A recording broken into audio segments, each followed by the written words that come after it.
Magandang gabi po. Welcome sa ating programang Patnubay sa Kalusugan. Ako po si Ma'am Rose. Ngayon po ay ating talakayin po yung paano natin mapapagaling ang breast cancer. Alam po natin si Corina Sanchez, in-interview niya si cosmetic surgeon Vicky Bello. Noong 2016, na-diagnose si Vicky Bello ayon sa kanya ng stage 3 cancer. Kaya nawala siya ng 1.5 to 2 years sa media dahil nga nakikipaglaban siya sa breast cancer. Ngayon, ang sabi ni Dr. Bello, nakasurvive po siya sa kanyang pakikipaglaban sa breast cancer. Na-realize ni Dr. Bello na ang kalusugan ay kayamanan.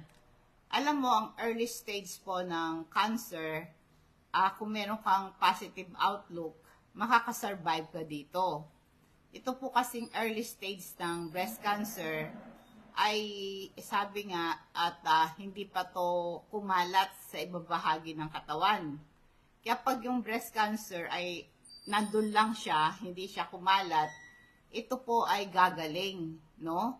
At magkakaroon talagang complete na mawawala. Kaya yung early detection ng breast cancer ay itong pinaka-most treatable at merong higher chance na makasurvive ka dito. Kaya kailangan ng regular screening, yun ang ginawa niya. At sa early stage na ito, ay ito po at hindi pa to kumalat sa ibang bahagi ng katawan, ay malalabanan mo ang breast cancer.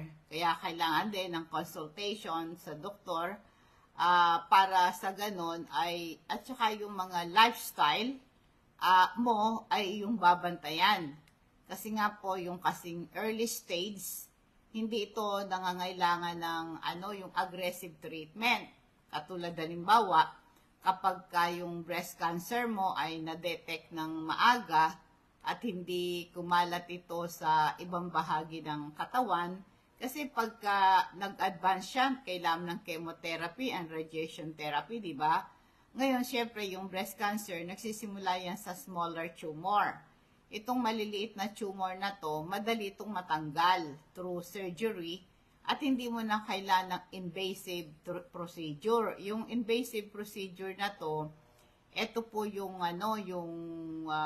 tinatanggal yung or nilalaplap yung suso o kaya yung dalawang suso mo tinatanggal yung pong pagtanggal po nitong part ng breast mo o kaya yung dalawang suso mo tinanggal, ito'y sinusundan ito ng chemotherapy.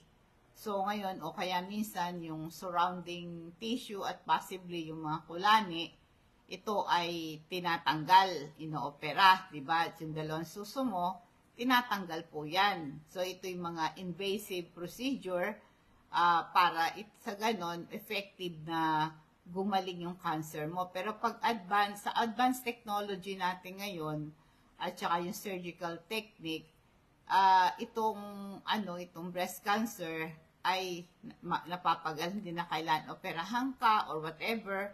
Minsan yung chemo ay tableta na lang pinapainom. Noong pong 1991, nakitaan ako ng bukol sa suso. Nasa edad pa lang ako noon ng mga 40s, ganon.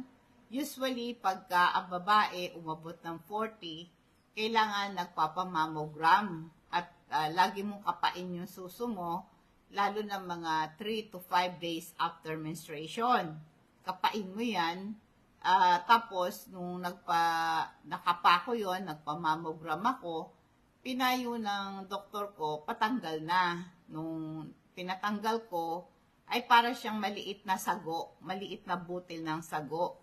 Ngayon, ako 40 ako noon, ngayon ay 68 ako, ay wala na po akong nakitang bukol. Yung anak ko din, 42 years old na siya ngayon, may nakita yung doktor may bukol siya sa suso. Nung pinatanggal niya yung bukol, ito'y pinabiopsy, negative naman sa breast cancer.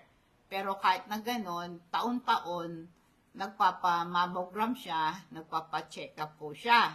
Kasi nga sabi ko nga yung early stage ng pag meron kang nakapambukol sa suso mo, ay ito ay dapat mong ipasuri para sa ganon hindi siya maging aggressive, no? Kasi yung breast cancer, pagka pinabayaan mo yan, pwede yang kumalat, ang tawag metastasis, no? At merong tendency maging advance ang sakit na to. Lalo na po yung genetic, merong significant part, yung family history ng breast cancer. Kaya kung meron kang family history, ito yung red flag. Meron kang close relative like mother, sister, ganon, na-diagnose na meron breast cancer, may panganib ka rin na magkaroon ng ganito. Kaya kailangan po, multiple lang apektado pag meron kang relatives. Pagka na-diagnose ka sa early age mo, yung family history ay very significant factor. Importante na ang cancer po ay, kung meron kang family history, ito po ay tendency, magkakaroon ka din. Kaya kailangan dobling ingat. Kaya ang pwede mong gawin, palakasin mo yung immunity mo. Mag-take ka ng vitamin C, powerful antioxidant yan, para labanan mo yung free radical at nagpapalakas ang iyong immune system, ma-reduce yung panganib sa cancer. At ang vitamin C, meron siyang collagen, tumutulong sa collagen production. Ito'y protein na pinapanatili yung ating balat, ang ating buto, mga blood vessel na healthy. At magbilis gumaling ang sugat mo pag umiinom ka ng vitamin C. Merong chronic diseases like cancer, ang vitamin C merong role sa pag-prevent ng chronic diseases like cancer, stroke, at ito nga pong iba't ibang uri ng cancer. Samahan mo ng Super B complex for energy metabolism. Kasi yung ating Super B complex, composed of 8B vitamins. Ang role nito, ma-convert yung food mo into energy, ma-energize ka throughout the day, at ang nervous system mo mag-function na mabuti. Importante ito sa pag-maintain ng healthy nerve function, promoting good mood and memory, and cognitive function. Ang red blood cells production, merong role ang Super B complex. Napakahalaga nito sa pagdala ng oxygen throughout the body, at tumutulong ito sa cell replicate and cell para ma-perform yung specific task nila. Kaya nga po yung vitamin C Super B complex, dapat inumin ito kung kayo po ay merong history ng breast cancer, no? Kaya napakahalaga na nagpapacheck up sa doktor pag edad mo ng 40 at magkaroon ka ng screening, no? Para sa ganon, alamin mo kung anong condition mo, lalo na yung tulad po ni Angelina Jolie, ang kanyang nanay ay nagkaroon ng breast cancer. Ito ay lagi siyang nagpapa-check up. Ewan ko kung totoo na sinabi, yung dalawang breast cancer niya, itong breast niya ay pinatanggal na niya. Para nga daw ay hindi na tumubo yung bukol na yon. Kaya yung regular checking ng breast natin, tignan mo kung merong pagbabago, yung self-exam. Kaya sabi 3 to 5 days after your period, ay tumayo ka sa salamin, itaas mo yung kamay mo, overhead tignan mo kung merong pagbabago, kung merong nipple mo, may pagbabago, at parang merong ang balat ng suso mo ay parang balat ng orange, no? At kung meron discharge sa nipple mo, ito ay iyong bantayan. At kumakapal yung breast mo, tsaka yung armpit mo. Kaya kailangan yung regular visits sa doktor, so for proper evaluation, napakahalaga. Kaya ang pinaka-successful treatment po ng cancer, yung early detection, no? Huwag kang mag-hesitate na pumunta sa doktor, magkaroon ka ng clinical breast exam, ang doktor mo mag-perform siya ng physical examination sa breast mo, at mga kulane, i-check niya yan kung may abnormalities. Yung mammogram naman, ito isang low-dose X-ray technique para ma-detect yung early stage breast cancer. Kaya ito po ay napakahalaga, ito po ay clinical examination ito. Paalala mo na po sa ating crystal oil, ito ay concentrated na plant extract. Ito'y nakakatulong para ma-relax ka, nagpo-promote ng relaxation, nare-reduce yung anxiety. Nakaka-reduce ito ng pain at inflammation. Kung may arthritis ka, may muscular pain, pahid mo lang to sa skin mo para ma-relieve ka, pampatulog, pamparelax. Nakaka-relieve ito ng headache and dizziness. Nakiklear yung congestion, nag-improve yung respiratory health mo. Kung meron kang shoulder pain, muscle pain, pahid mo lang yan. Napaso ka at nauntog ka, pwede ka mabukulan, pahira mo ng ating crystal oil. May pampakalmanting effect ito kung ikaw ay kinakabag, bloated ka, masakit ang tiyan mo. Nakaka-relieve ito ng pagsusuka at pagduduwal. Hindi ka rin kakagatin ng lamok pag nagpahid ka ng crystal oil. Tanggal ang kating yan pag kinagat ka. Ganon din po yung ating crystal oil. Malaking tulong po ito na pangalis ng paninikip ng dibdib, kati ng lalamunan, at bara ng ilong. Available po yan sa Patnubay. Kung gusto yung magpa-deliver, i-chat nyo lang ako sa aking Facebook page, Patnubay sa Kalusugan. Tabi lang yung pangalan nyo, address at cellphone number ninyo. Cash on delivery ito. Padi-deliver po natin sa LBC. Yun naman pong activated charcoal natin. Ginagamit ito, libo-libong taon na po nakakaraan. Meron siyang medicinal property, meron siyang antibacterial properties. Ito po ay meron siyang pwede niyang patayin yung mga bakterya sa bituka at nakaka-reduce ng inflammation. Activated charcoal na-reduce yung inflammation sa bituka, nag-i-improve ng kalusugan ng ating digestive system, napiprevent yung harmful substances na makapasok sa daluyan ng ating dugo. Ito'y gamot sa food poisoning, at nagpiprevent ng hangover at drug overdose. Kung nag-LBM ka, pamparelieve ito ng kabag at bloated ang tiyan mo, nag-absorb kasi ng gas ang activated charcoal, nag-aalis ng toxin, at ito po'y nakakatulong para ma-reduce ang bad breath, nag-absorb ito ng bacteria at toxin sa ating bibig. Yan po ang nagagawa ng activated charcoal natin, no? Kung gusto nyo magpa-deliver, i-chat nyo lang ako. Alam mo, may mga lifestyle factor, nakalink ito sa higher risk ng breast cancer. Una po, yung sobrang kain ng mga red meat, processed foods, sugary drink, at saka hindi ka pala kain ng gulay. Mataas ang panganib na magka-breast cancer ka. Kasi nga po yung mga pagkain na merong role yan yung excess intake ng mga processed food, no? Mga high in saturated and trans fat, mga refined carbohydrates, added sugar and preservative. Ito po yung nagko-contribute sa chronic inflammation, insulin resistance, hormonal imbalance, at ito po ay nagpo-promote ng cancer cell. Ang red meat, ito po ay ang excessive intake nito, mataas ang panganib na magkaroon ka ng cancer. Kasama yung breast cancer. Kasi nga yung saturated fat, ito po ay may mga compound during processing or cooking, ito ay nagfo-form ng cancer, no? Ang sugary drinks, sugary beverages like soda and processed juices, nagko-contribute ito sa pagtaba, insulin resistance, chronic inflammation, na mayroong factor sa breast cancer. Yung low intake ng gulay at prutas at kulang kayo sa fiber. Alam mo kasi ang prutas at gulay, panlaban niya sa mga yung oxidative stress, nare-regulate yung hormone, nagme-maintain ng healthy gut microbiome, nag-ooperate ito ng protection panlaban sa cancer. Magkakain kayo ng mga whole grain, mga natural source ng fiber yan. Kaya kung kayo po ay hindi mahilig sa gulay at prutas, magkakain ka na. Mag-regular exercise ka rin, at least meron kang 30 minutes exercise every day. Ang exercise po kasi ay nakakapigil ng breast cancer kasi ang regular exercise proven na ito po ay nag-i-increase yung mga excess body fat mo after menopause, tumataas yung estrogen mo pag mataba ka. Pag mataba ka, after nagme-menopause ka na. Tapos, ang taba-taba mo.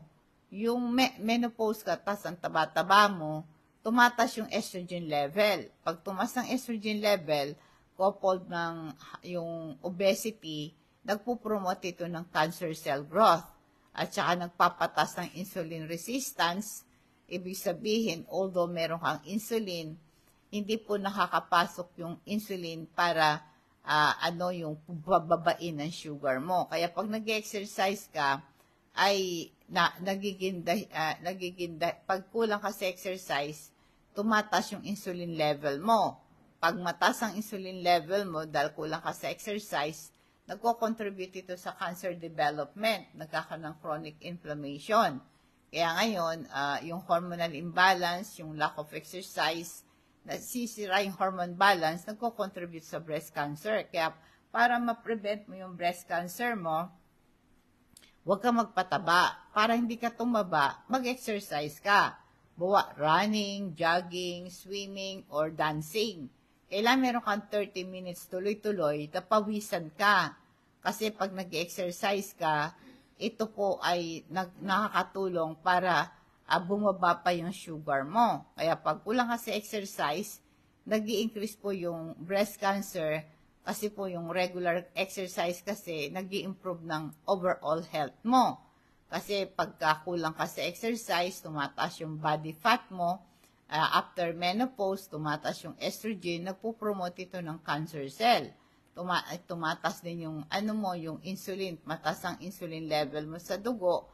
Pag mataas, kasi ang trabaho ng insulin, pababain mo yung sugar mo. Pagka ikay kulang sa exercise, tapos mataba ka, yung insulin na yon hindi niya kayang pababain yung sugar mo. Kasi ang insulin pumapasok sa sele para siyang escort, ini-escort niya yung sugar para magamit ng katawan. Pero pagka ikaw ay mataba, di ka nag-exercise, nananatili yung insulin level mo na mataas, pero ang sugar mo mataas din. Kaya ito'y nagko-contribute sa cancer development like breast cancer.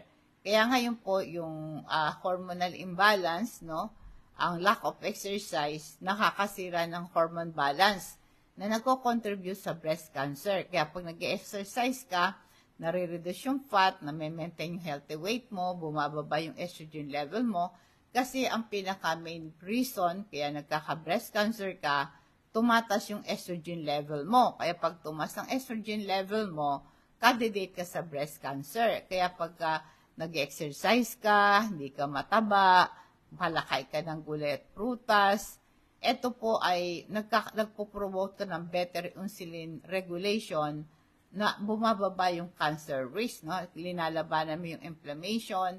Ang exercise nare-reduce ang chronic inflammation, nag-offer ng protection panlaban sa breast cancer. Nagre-regulate ito ng hormone. Pag nag-exercise ka, bumababa ang breast cancer risk mo dahil yung yung exercise na yan ay bumababa ang fat level mo sa katawan.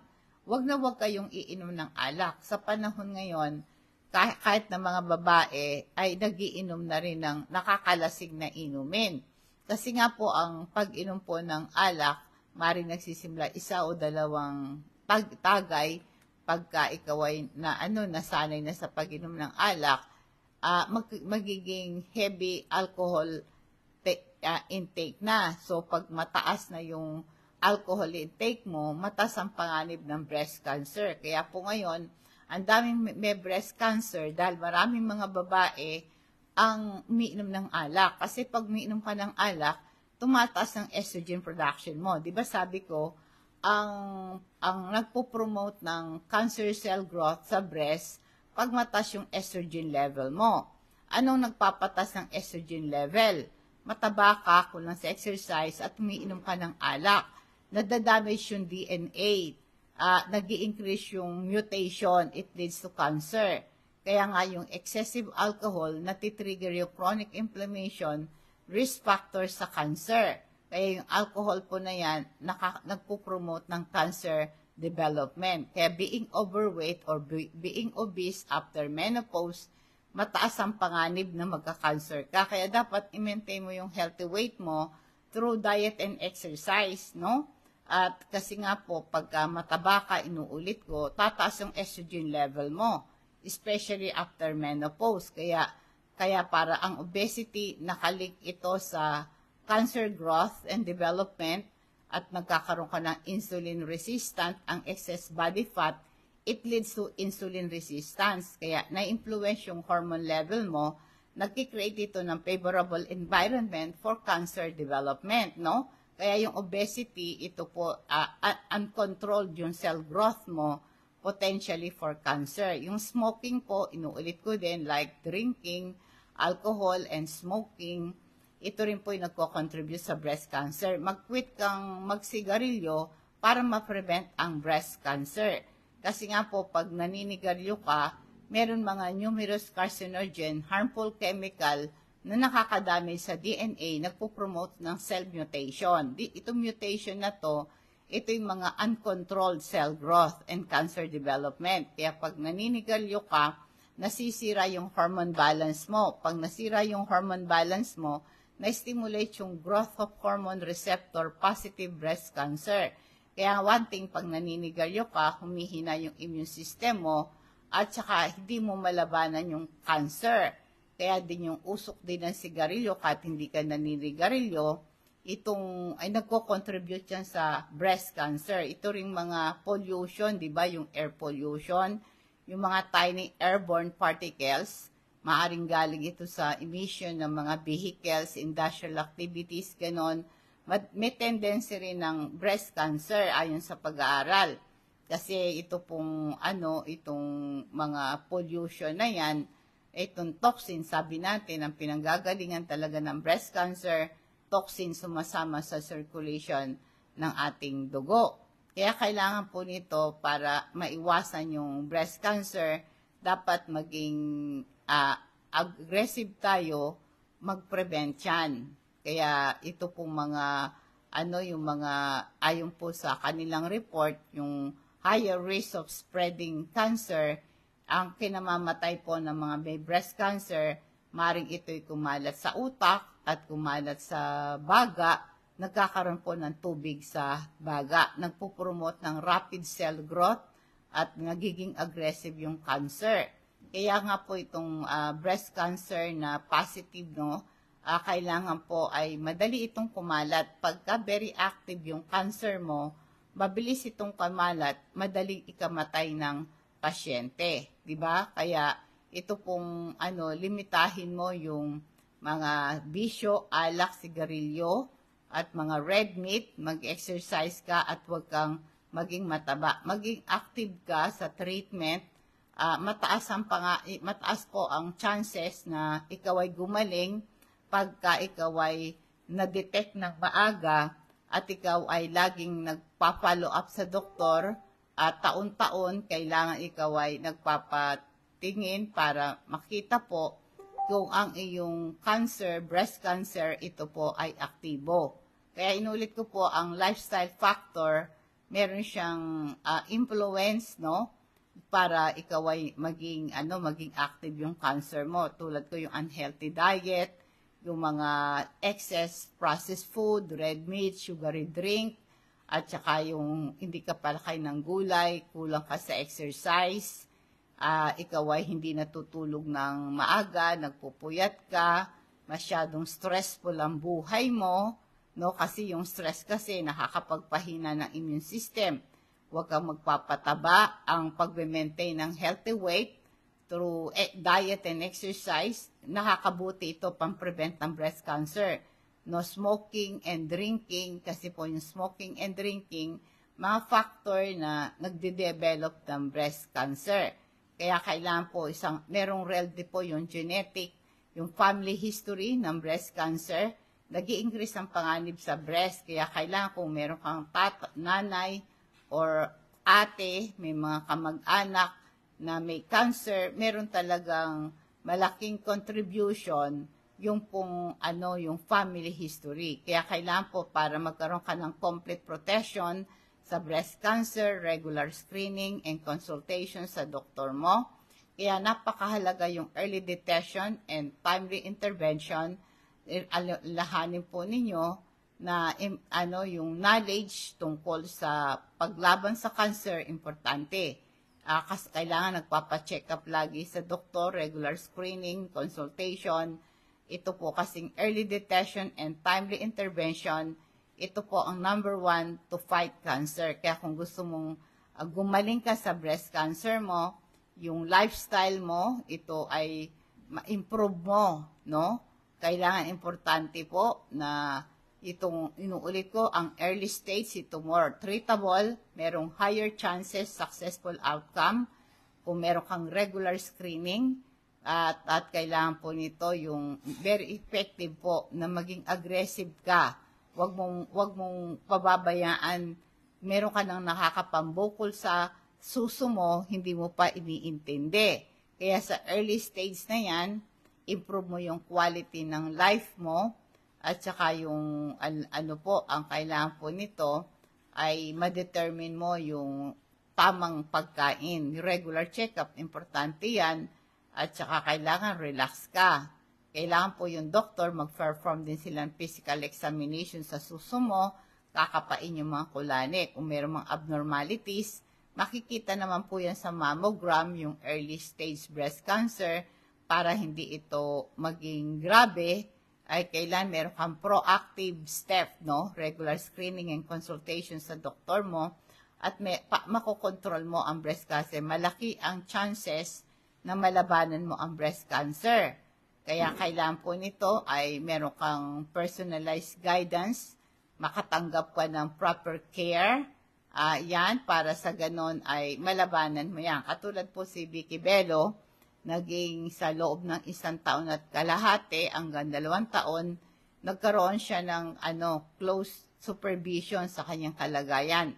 At after ng 2016, kasi noong 2016, nagpa-check up siya, nasa stage 3 siya, ang sabi po ay 2 years to live na lang siya. So, dun sa 2 years na yon, hindi siya nagpakita sa media.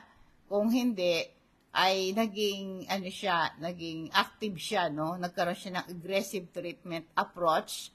Kaya ang nangyari po ay nalabanan niya, no? Kasi yung kanyang inallow niya na magkaroon siya ng professional health care, nagkaroon siya ng treatment plan, at nagkaroon siya ng tamang pagkain, supplement, na close supervision ng kanyang doktor. Kaya nangyari, after pakikipaglaban niya sa breast cancer ng 2016, hindi, kasi ang sabi, 2 years to live na lang siya eh. Diba, 2016, December 2018, patay na siya, diba? Pero ngayon, 2023, malakas, masigla, at healthy si Vicky Bello. Anong dahilan? Nagkaroon siya ng regular screening and consultation, lagi siyang nagpapa-check up sa doktor, at saka sinusunod niya ang kanyang payo. Hindi siya nag-hesitate na kumuha ng nagkaroon siya ng personalized guidance, nakatanggap siya ng proper care, support throughout the process. Kaya sa kanyang pamamagitan ng kanyang tamang pagkain, exercise, saka siya ay naging sociable, masayahin, at marami siyang reason to live, no? Meron siyang anak, at ito po, meron siyang asawa na nagmamahal sa kanya. Kasi nga po, ang laking contribution ng yung emotional health mo. Kapag tulad nga po, si Ronaldo Valdez, sa kanya pong karamdaman, merong malaking contribution yung kanyang mental health. Napakahalaga po pag may karamdaman ka, babantayan mo yung mental health. Kasi what you think is what you are. Kaya kailangan po nito, ang sabi, ay lagi kang focus ng if you want to live. Alam naman po natin, ang buhay ay galing sa Diyos, di ba? Kaya pagka tayo po ay may karamdaman, sumunod tayo sa batas ng kalusugan, maging maingat tayo sa kinakain natin, maging pati yung ating mental attitude, yung ating social relation, at lalo na po yung ating spiritual health, napakalaga. Kaya kailangan po nagko-contribute sa breast cancer yung iyong para ma-prevent mo yon, yung healthy weight, tulad na sabi ko, nakaka-lower ng estrogen yan, meron kang regular exercise, nagpo-promote ng better insulin regulation, nadidecrease yung cancers, malalabanan mo yung cancer. May protection ka dyan at nare-regulate yung hormone mo. Kaya alalahanin po, kailangan po ay maghanap ka ng activities na nag-e-enjoy ka, i-maintain mo yon, no? At saka kailangan po nito ay maging concern ka sa health mo. Meron tayong food supplement na lecithin. Ito pong lecithin na to, nag-i-improve ng cholesterol, nag-i-improve ng memory mo at learning, attention, and concentration. At ito pong ating lecithin, ito'y nagpo-protect sa brain para hindi ma-damage. Kung nais mong maging ulyanin at makakalimutin, no, para maiwasan mo yon, mag-take ka ng lecithin. Yung calcium, magnesium naman natin, para magkaroon ka ng strong bones, para ma-prevent yung cramps, para ma-regulate ang production ng serotonin. Ito po yung neurotransmitter para pampatulog, pamparelax ng isip, matulog ka na maaga, at tumutulong din po yung calcium, magnesium sa production ng melatonin hormone, nagpapasarap ng tulog, no? Kaya i-take mo to, malaking tulong po ito para sa kalusugan natin. Nulit ko po, kung kayo po paalala ulit, iwasan nyo po tayo mga babae, uminom ng alak, huwag kayong manigarilyo, dahil nagpapatas ng estrogen level yan. Alam po natin, pag matas ang estrogen production, nagpupromote ito ng cancer cell growth in the breast, nasisira yung DNA, nagkakaroon ka ng mutation, chronic inflammation, pati yung pag-inom ng alak, no, nagko-contribute sa obesity. Pagka ito po'y nanatili, ito'y parang binibigyan mo ng panggatong ang growth ng cancer. Kaya kailangan po nito, tayo po ay maging aware, no? Wala yung mga bisyo natin, paninig pang inom ng alak, huwag kang magpataba. At kailangan to, lagi kang masaya. Sabi nga, happy people don't get cancer. Prevention is better than cure. Anumang mga chemicals na nakaka-damage sa ating katawan, para makontrol ang cell growth and cancer development, ay maging maingat ka sa lifestyle mo, no? Walang mga bisyo, alak, i-lessen mo yung pagkain mo ng red meat. Magpo-progress po yung breast cancer, lalo na kung meron po kayong nanay o ate na may breast cancer, tapos nabubuhay ka pa po sa polluted na lugar. Alam po natin yung mga airborne particles mula sa mga vehicles, mga industrial activities, nakalink yan sa pagtaas ng mga cases po ng breast cancer. Nakaka-impluensya ito sa yung environmental and pollution na yan, nagkakaroon po ng panganib. Kaya, pasalamat po tayo sa advanced treatment sa medicine. Ito'y patuloy na nag-i-evolve para makasurvive ang pasyente sa breast, para siya po ay gumaling.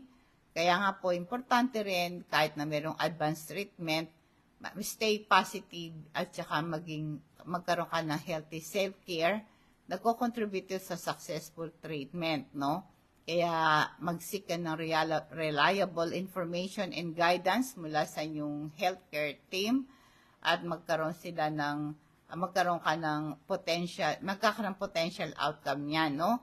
At kailangan po nito, i-prioritize mo yung self-care mo and well-being sa pamamagitan ng healthy eating, no, regular exercise, at paano mo i-manage yung stress, kasi yung stress nagko-contribute yan sa breast cancer. Kaya kailangan po nito, focus on the step to take care of yourself, embrace the power of support, and trust your healthcare.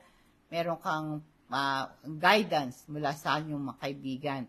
Ang ating pong omega-3 fatty acid, nakakababa ito ng cholesterol triglycerides, kaya nakakababa ito ng blood pressure at nagpiprevent ito ng fatty liver at napipigil yung pagtigas ng mga ugat, yung daluyan ng dugo. Very safe ka dito, meron siya anti-inflammatory properties, nakakapigil din ng pamamaga ng joints sa stiffness. Yung mga pasyenteng may rheumatoid arthritis, ay very effective po yung pag-inom ng omega-3 at naiwasan din yung fatty liver. Kung nais nyo pong magpa-deliver ng ating mga product, pakibigay lang ang yung pangalan, address at contact number ninyo. Cash on delivery ito, i-charge nyo ang shipping fee. Dadako tayo sa ating food for thoughts. Nais ko pong i-share yung Ephesians chapter 1 verse 7. Sabi, tinubos tayo ni Kristo sa pamagitan ng kanyang dugo Kaya pinatawad tayo sa kanyang kasalanan. Ganong kadakila ang kanyang kagandang loob. Itong verse na to ay nagre-represent na makakatanggap tayo ng pagpapatawad sa mga kasalanan natin. Ito'y bahagi ng Christian community, kaya isang popular choice, no? Kaya po yung God's love, no, sa pag-ibig po ng Diyos, na unconditional, nag-o-offer ito ng reconciliation through Jesus Christ. Magandang gabi po. Nawa po ang pagpapala at nubay ng Diyos ang sumatin, and God bless us all.